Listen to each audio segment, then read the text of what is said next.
Hi guys, welcome again to Humanity and Humans. I'm still back into our topic, discussing humanity without sentiment. Today we'll be talking about that aspect of Nigerian problem called bribery.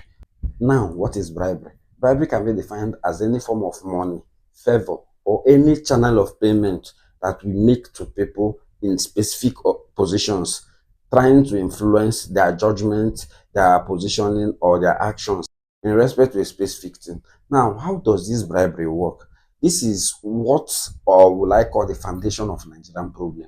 Every single citizen of Nigeria is out for their individual pockets. What are we saying? Where someone can openly sell out a nation for few grains of beans, for one cup of rice. What are we saying? This country is turning to another thing. And this particular issue, bribery, have eaten so deep, not just about our politicians. It has eaten too deep into both our individual, our group, our collective, our group existence, our unified existence, the corporate sectors, the political sectors, the official sectors. What are we saying? We cannot do this without first changing our within. We should come to that point where we know what we should do and we are ready to do it.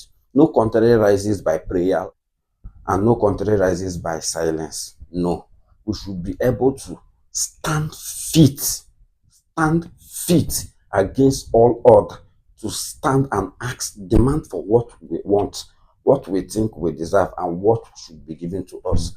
Bribery starts small and grows into a cobweb that covers the society in general.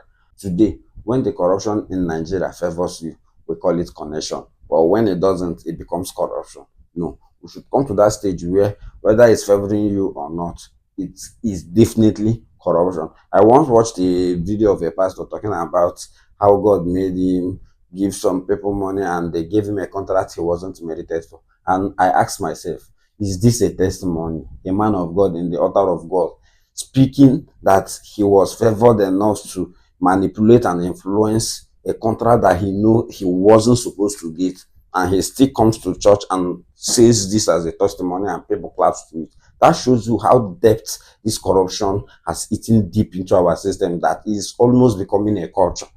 This shouldn't be so. You see people, NYSC, many people now don't even serve without coming to job. Can you get a job in Nigeria now without knowing who knows who or who knows who? What are we saying? Every single political appointment, is it the election? So tell me any particular factor. Are we talking about the judiciary? So what are we saying? Any sector in Nigeria that functions independently, even the DSS, the EFCC, that's supposed to be combing corruption, they are the worst in corruption. But what are we saying? What are we doing? And what are we even expecting differently? We really need to rise, hold ourselves accountable for every decision we make. Remember, an English philosopher once said, every society has the government they deserve. Are we really getting what we deserve? Is this corruption eating deep into our system that this is the best we can get or we can ask for? No, it's not.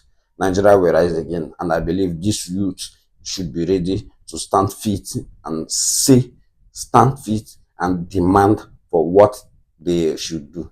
It's a known fact. Bribery has happened everywhere. Am I talking about this or this? It has happened in so many sectors. Every part of this country is corrupt. Bribery. Let's come together, brothers. Let's make a decision. Where are we going to? Remember, we will always be here in humanity, discussing humanity in totality without sentiment. Always remember to follow us on all our social media handle in Humanity and Humans. Here in Humanity, we always and always discuss humanity without sentiment.